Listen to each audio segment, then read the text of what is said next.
Boa tarde a todos. Todo mundo bem? Curtindo aí a programação? Bom demais, né? Então, pessoal, não se esqueçam, estão todos convidados. Amanhã, às 20 horas, Teatro Eva Vilma. Aqui pertinho, são 2 sessões. Vai ser uma sessão só? Então é o seguinte, vocês sabem que não dá para dormir. Tem que comprar, porque é uma sessão logo, tem que já se antecipar. Beleza, gente? Obrigado pela participação de vocês, pelas músicas, tá? Pelo carinho. Muito obrigado também pela consideração de vocês com a minha pessoa. Eu vejo que está tudo lotado aqui por minha causa, né? Isso me envaidece muito, fico muito feliz. Vamos bater um papo? Estávamos falando da série Spin-Off, né? Falamos um pouquinho a respeito dessa pressão para a gente ser sempre o primeiro, para estar sempre em destaque, sempre no topo, enquanto os coadjuvantes vão ficando meio de lado. Tem um trabalho importante, mas não são tão valorizados, né? Hoje, o segundo lugar é considerado como o primeiro dos últimos. Não é um segundo lugar. Não é um vice-campeonato.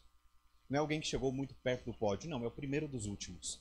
É assim que é visto. Só que nós vimos algumas lições bíblicas falando que aqueles que tiveram um papel de destaque, um papel principal, eles começaram como coadjuvantes. E eles foram principais em ser coadjuvantes. Eu peguei um exemplo de um ator. Vocês devem conhecer esse ator, Willem Dafoe. Talvez ele seja o protagonista dos coadjuvantes, o coadjuvante dos coadjuvantes. Ele está tão acostumado a ser chamado para ser coadjuvante e faz isso tão bem, que ele declarou o seguinte, ele falou, olha, foi algo redentor viver o Cristo de Scorsese. Ele foi o protagonista da Última Paixão de Cristo. E disse o seguinte, mas eu estou acostumado a ser o número 2, ator de apoio, o amigo do mocinho, depois de tantos anos que venho sendo escalado para esta função. E nela aprendo muito sobre a parceria com os colegas e sobre a maneira de buscar a atenção do público sem desrespeitar meus companheiros. É ou não é um espetáculo essa frase dele? Imagina que coisa interessante, ele foi protagonista, mas ele falou, eu estou acostumado a ser o número 2. E ele descobriu nessa função de número 2 uma razão extremamente importante para ele ter motivação para seguir. E ele falou, olha, sendo o número 2, eu tenho um desafio fantástico. Qual que é o desafio? O meu desafio é ser relevante, fazer um trabalho importante, sabe? Fazer a diferença no papel e, ao mesmo tempo, não roubar a cena de ninguém, não ocupar o espaço de ninguém, não usurpar a estrela de ninguém, pelo contrário, fazer com que ele cresça junto comigo. Gente, que coisa fantástica. Há algum tempo atrás, Jesus ensinou o seguinte. Numa discussão, pode colocar a próxima para a gente, numa discussão, os discípulos chegaram para Jesus, né? 2 deles, que era Tiago e João, filhos de Zebedeu, e falaram o seguinte, mestre, queremos que nos faça o que te pedimos. E ele lhes disse, o que vocês querem que eu faça? Aí eles disseram o seguinte, concede-nos que na tua glória nos assentemos, um à tua direita e o outro à tua esquerda. Bom, quando eles pediram isso para Jesus, o que aconteceu? Os outros que estavam, pode colocar? Os outros que estavam com ele começaram a indignar-se contra Tiago e João. Eles ficaram indignados. Agora eu pergunto uma coisa para vocês. Tiago e João queriam o papel de protagonistas ou de coadjuvantes? O que vocês acham? Quem acha protagonista? Quem acha que de coadjuvante? Coadjuvante. Quem acha que eles não queriam papel nenhum? Teve gente que não levantou a mão.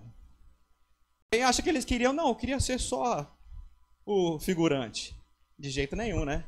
Gente, pensa bem. Pensa bem numa coisa. Se eles tivessem assentado à direita e à esquerda, significa que tinha alguém no assento principal. Quem estava no assento principal? Então Jesus era o protagonista daquela cena que eles estavam desenhando. Então eles queriam ser o quê? Os coadjuvantes. Mas espera aí. Não é uma demonstração de humildade você pedir para ser o coadjuvante, pedir para ser o segundo? O que vocês acham? É ou não é?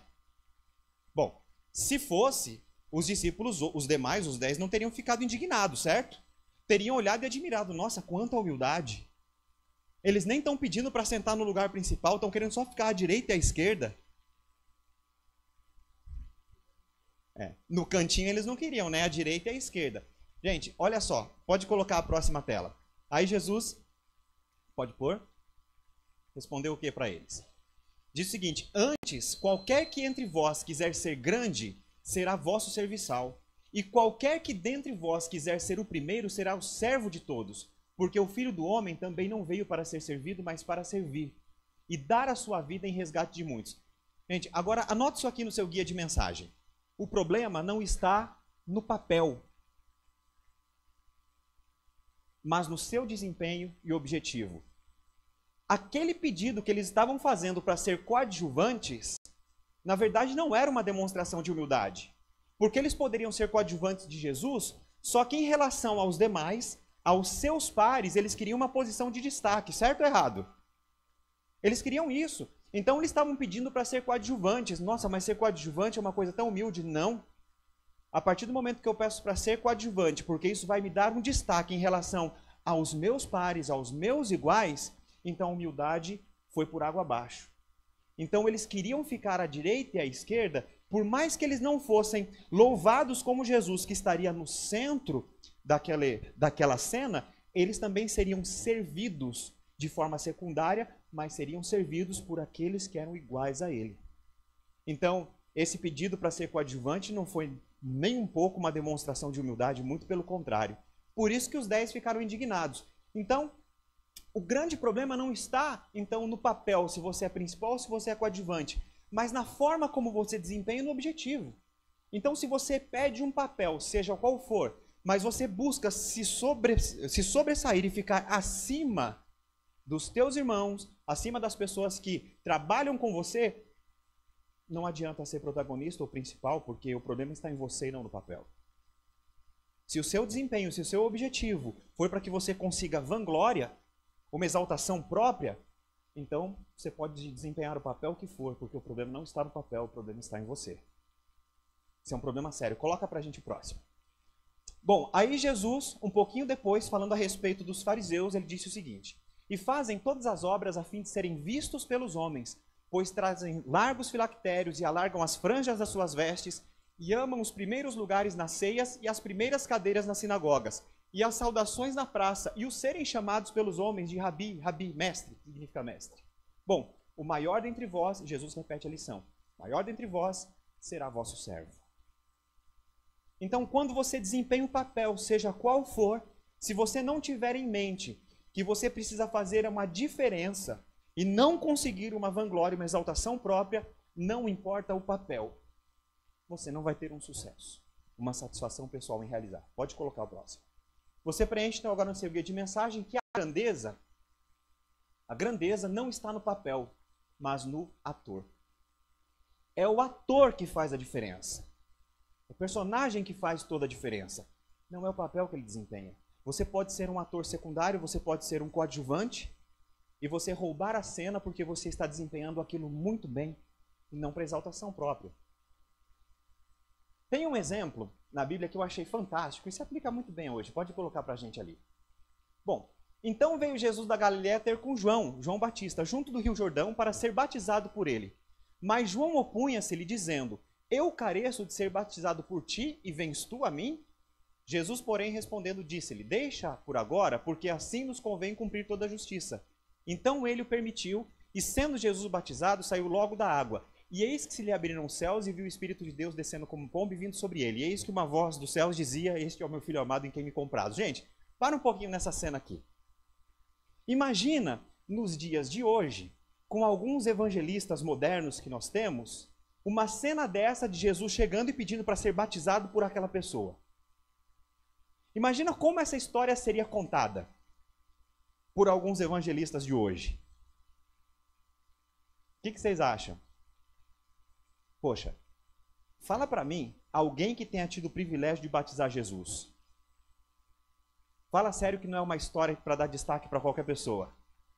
Eu fico imaginando hoje alguém contando essa história e falando assim: aí quando eu batizei Jesus, uma voz saiu do céu, ninguém conseguia ver de onde vinha, mas era do céu, desceu uma pomba, aí o céu se abriu e todo mundo ouviu uma voz dizendo assim, ó: este é o meu filho amado em quem me comprazo, e do lado dele está Jesus. A história já ia chegar nesse ponto para conseguir vanglória, é ou não é? Agora, imagina, João Batista, que teve essa experiência, que batizou Jesus de forma pública, que todos viram, logo depois, quando ele foi preso por causa desse mesmo Jesus, alguns dos seus seguidores chegaram para ele e falaram: olha, sabe aquele homem a respeito do qual você testemunhou, dizendo que era o Cordeiro de Deus, que tiraria o pecado do mundo, do qual você não era digno de desatar as correias das sandálias? Então, ele está batizando lá junto do Rio Jordão. Como se eles estivessem dizendo: olha, agora ele pegou o teu papel. A função que você estava realizando, é ele que está realizando. Você foi preso por causa dele e ele está fazendo isso. Aí o que o João Batista falou? O João Batista teve essa oportunidade toda, que poderia fazer um tremendo marketing em cima dele, pegou e falou o seguinte: pode colocar para a gente a próxima. É necessário que ele cresça e eu diminua.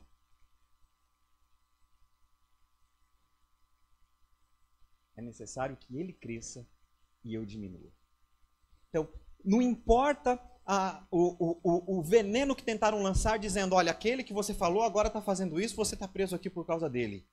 Sabe? Você que batizou Jesus, você que deu essa bênção para ele, você que presenciou a cena de uma voz sair do céu, batizar o Cordeiro de Deus, descer uma pomba, você agora diz o seguinte: importa que ele cresça e eu diminua. João Batista, ele passou do papel principal para o papel de coadjuvante, vocês concordam? Porque alguém agora estava fazendo as coisas no lugar dele, e era o Jesus para quem ele abriu o caminho. Passou a ser coadjuvante, mas isso nem um pouco o tornou mais indigno ou menor. Pelo contrário, pouco depois, Jesus diz o seguinte: não há nascido de mulher maior do que João Batista.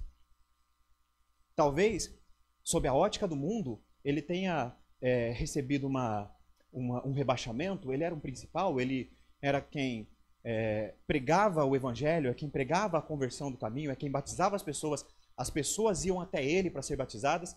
Agora ele estava preso e tinha um outro fazendo aquilo, e ele ainda fala: importa que ele cresça e eu diminua. Não, ele foi rebaixado, não foi rebaixado. O fato dele ter aceitado o papel e desempenhado o papel com esmero, com uma tremenda competência e com senso de missão e humildade, fez com que ele se tornasse maior ainda. Não é o papel que te define. É você quem dá vida a um papel. Coloca o próximo pra gente. Bom, então como que nós fazemos para que a gente se torne um servo, assim como João Batista foi um servo? E nós vamos preencher aqui no nosso guia de mensagem versos bíblicos simples, não são frases de efeito, são versos bíblicos completos. Diz o seguinte: nada façais por contenda ou por vanglória.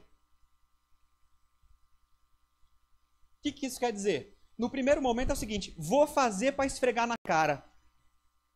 Duvidou? Duvidou que eu faria? Ah, achou que eu não ia fazer? Pois agora vou fazer para esfregar na cara. Isso é o fazer por contenda. Pode colocar o anterior, pode voltar, Edu, por gentileza. E o fazer por vanglória? Fazer por vanglória é exaltação própria. Sabe o que significa a palavra vanglória? Sabe o que significa? Vanglória. É uma glória vã. É uma glória vazia. Não é um negócio óbvio? Pois é, eu li hoje isso aí e achei tão fantástico. O que é vanglória? É vanglória, é uma glória vã, uma glória vazia. Você tem uma glória, você tem um momento de emoção, mas é algo vazio, não te completa, você não sente como se tivesse realizado uma missão. É uma glória vã. Não faça por contenda, só para sambar na cara do inimigo. E também não faça por vanglória, só para você ser exaltado, para que você massageie o seu ego. Não faça. Esse é o primeiro motivo. O primeiro ponto para você se tornar um servo é você não realizar as coisas dessa forma. Continuando esse mesmo verso, você coloca agora o 2, preenche no seu guia. Cada um considere os outros superiores a si mesmo. Gente, isso daqui é importante. Talvez seja o ponto que demande maior esclarecimento. O que significa isso? Cada um considere os outros superiores. Bom, primeiro, isso daqui não significa coitadismo. O coitadismo significa você sempre se sentir menor do que todo mundo, sempre se sentir inferior a todo mundo. Fala assim: mas a Bíblia não está falando para eu considerar os outros superiores? Naquilo que as pessoas são superiores a você, naquilo que elas desempenham melhor do que você, reconheça e aprenda. Não seja uma pessoa que fica se rebaixando o tempo todo. Gente, nós falamos no primeiro tema sobre a discrição, a importância da discrição. A pessoa discreta, ela é discreta para reconhecer os seus erros, é discreta também para reconhecer as suas virtudes, é discreta para reconhecer a virtude dos outros e também é mais discreta ainda para reconhecer os erros dos outros. Se você pensar que considerar os outros superior significa você se sentir inferior, você está se contrapondo àquele verso que diz que você deve amar o próximo como a ti mesmo. Mas espera aí, se eu me rebaixo tanto, se eu me sinto tão inferior, como que eu vou amar as pessoas assim como eu me amo? Você não se ama. Então, considerar os outros superiores, considerar as outras pessoas superiores a você significa reconhecer naquilo que de fato elas são superiores e aprender com elas para você aprimorar o seu trabalho. Se você age por contenda, você reconhece a superioridade de outra pessoa, sim ou não? Não, pelo contrário. Porque ao invés de eu olhar o que ela faz bem, desejar que ela faça bem para eu aprender, eu vou torcer para que ela não consiga realizar. Isso é por contenda. Se eu fizer por vanglória, eu fico tão entorpecido pela exaltação própria que eu estou buscando, que eu não vou ter olhos para perceber o que a outra pessoa faz melhor do que eu e aquilo que eu posso aprender. Então, ser superior é reconhecer com discrição a superioridade do outro naquilo que de fato ele é superior e aprender com aquilo. Em nenhum momento quer dizer o que você faz não vale nada. Não. Reconheça também as suas virtudes, porque você tem. Mas faça isso com discrição, sem exaltação própria. Tem um verso que ajuda a gente a entender isso daqui e diz o seguinte: portanto, dai a cada um o que deveis. Então, você vai retribuir, você vai pagar para a pessoa cada coisa que você deve a ela. A quem tributo? Tributo. Se você deve tributo, você paga tributo. Se você deve imposto? Imposto. Se você deve temor, respeito? Respeito. E se você deve honra? Honra. Significa que você deve tudo isso para todo mundo? Sim ou não? De forma nenhuma. Então, naquilo que as pessoas forem superiores e você deve honra, e você deve honrá-las, então honre. Não haja por contenda ou por vanglória. Honre as pessoas. Não se sinta diminuído. Reconheça as suas virtudes com discrição, mas também reconheça as virtudes dos outros para que você possa aprender e se aprimorar.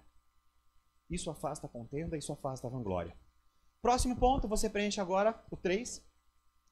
Ninguém busque o proveito próprio, antes cada um quer de outrem. O que isso quer dizer?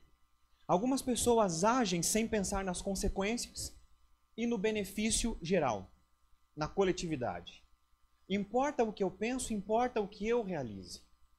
Muitas vezes você tem outras formas de realizar aquilo que você quer, beneficiando mais pessoas.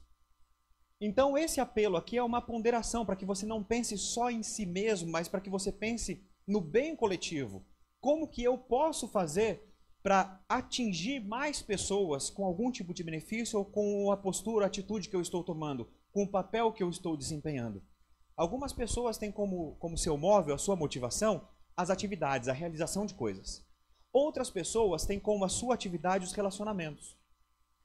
Os dois extremos nunca são bons, os dois extremos de um ou de outro são prejudiciais. A pessoa que é motivada só pelas atividades é aquela pessoa que não importa o que ela vai fazer, não importa os meios, ela vai atingir a finalidade dela. E ela vai conseguir o resultado. Se para conseguir o resultado ela teve que se desfazer de alguns relacionamentos, ela vai se desfazer. Se ela teve que passar por cima de algumas pessoas, ela vai passar, porque ela tem, o foco dela é o resultado. É a atividade. As pessoas que são motivadas só pelos relacionamentos, esse extremo dos relacionamentos também é prejudicial. Por quê? Porque ela não vai atingir nenhum resultado e, ao mesmo tempo, pelo fato de ela temer perder relacionamentos, ela deixa de corrigir algumas pessoas, ela deixa de melhorar o desempenho de algumas pessoas e até o seu mesmo por medo de perder os relacionamentos. Não importa o resultado, eu quero só ser uma pessoa bem relacionada. Os dois extremos são prejudiciais, nós precisamos equilibrar. Precisamos de resultados, mas também precisamos de relacionamentos. Nos relacionamentos, nós muitas vezes seremos duros, mas com amor, para que as pessoas cresçam, para que a gente cresça também. E muitas vezes nós não atingiremos todos os resultados, só que às vezes o maior resultado é aquilo que você construiu na vida de outra pessoa. Então nós temos que saber lidar com algumas frustrações de não conseguir fazer tudo o que a gente quer, e ao mesmo tempo nós temos que saber lidar com um resultado favorável no relacionamento, muitas vezes em detrimento do resultado da atividade. Então nós precisamos do equilíbrio. Então quando diz, cada um não pense só no proveito próprio, mas também no do outro, é um apelo para que você pense, aquilo que você realiza, tem alguma forma em que você beneficia mais pessoas? Ou aquilo que você está realizando está prejudicando pessoas? É a pergunta que se faz. Se a resposta for positiva e está prejudicando, se abstenha de praticar ou haja de outra forma, para que ninguém seja prejudicado pelo seu desempenho, ou para que as pessoas sejam beneficiadas pelo seu desempenho. Quarto, último princípio, de sorte que haja em vós o mesmo sentimento que houve também em Cristo Jesus. Vocês perceberam que nós estamos lendo os versos na sequência? Isso que nós lemos são 3 versos bíblicos que estão um na sequência do outro, todos no livro de Filipenses, no capítulo 2. Não são frases fantásticas? Quando você junta tudo, você tem simplesmente a receita para ser um servo, para você ter sucesso no seu desempenho como coadjuvante ou talvez como um protagonista dentro da sua coadjuvação. Agora a pergunta é, qual é o sentimento que houve em Cristo? E o complemento do verso diz o seguinte, pode colocar? De sorte que haja também em vós o mesmo sentimento que houve em Cristo Jesus, que, sendo em forma de Deus, não teve por usurpação ser igual a Deus, mas esvaziou-se a si mesmo, tomando a forma de servo, fazendo-se semelhante a homens, e achado na forma de homem, humilhou-se a si mesmo, sendo obediente até a morte e morte de cruz. Por isso também Deus os exaltou soberanamente e lhe deu um nome que é sobre todo nome. Gente, tudo que a gente faz é para ter um nome. Todo o desempenho que nós temos é para a gente ter um nome, para o nosso nome ser elevado. Aí a pergunta é, como que o nome de Jesus foi elevado de uma forma soberana e que passou a ser o nome sobre todos os nomes? Como que foi? Usando o seu poder? Reclamando a sua divindade? Demonstrando que de fato ele era Deus? Muito pelo contrário. Quando ele se rebaixou, quando ele se humilhou, e quando a gente fala de se humilhar, não é coitadismo, quando ele reduziu a sua condição a de um mero ser humano e fez tudo aquilo que um ser humano faria e fez com fidelidade e obediência à sua missão que Deus tinha designado para ele, o nome dele foi lá em cima. Talvez se ele tivesse usurpado ser igual a Deus, reclamado ser igual a Deus, ele não tivesse o nome que ele tem hoje. Mas agindo com humildade, o nome dele foi exaltado. Pode colocar a próxima para a gente? Essa daqui é Anna Leonowens. Você já ouviu falar nela? Anna Leonowens. Nasceu em 1934, com 15 anos de idade. A sua família se mudou da Inglaterra para a Ásia. Ela casou-se com um militar, aos 15 anos. Ela ficou viúva muito cedo, com alguns filhos. Ela, então, voltou para a Inglaterra para educar as suas crianças.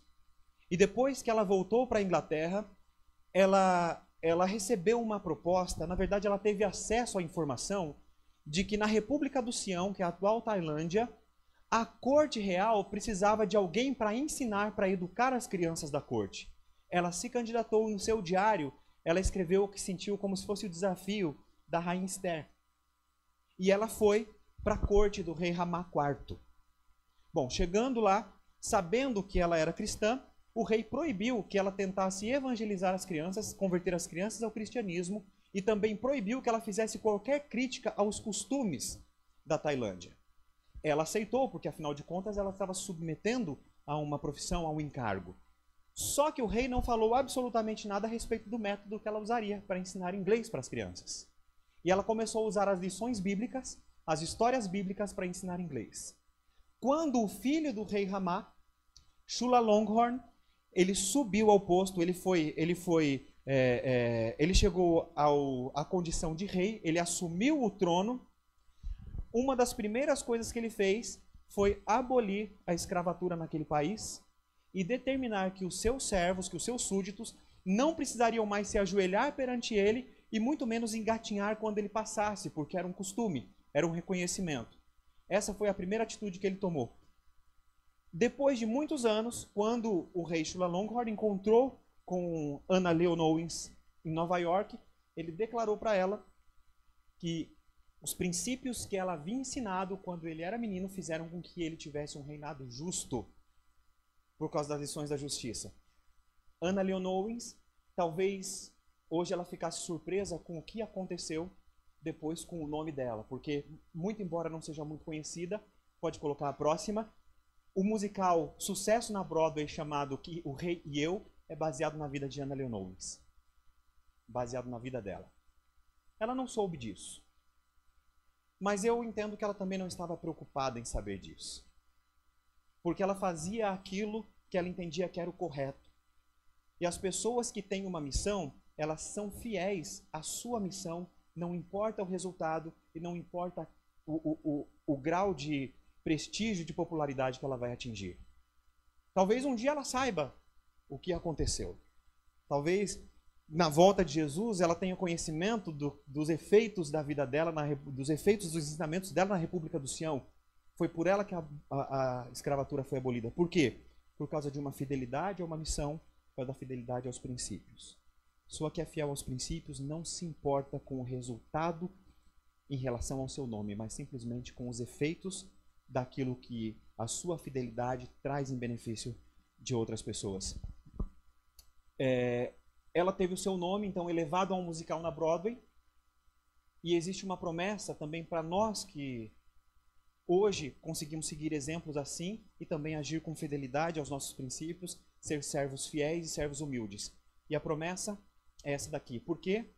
Jesus dizendo, como os novos céus e a nova terra que hei de fazer estarão diante da minha face, tudo aquilo que eu vou transformar, como tudo aquilo que eu vou transformar vai estar diante de mim, assim também há de estar a vossa posteridade, ou seja, tudo aquilo que você produziu na sua vida e também o vosso nome.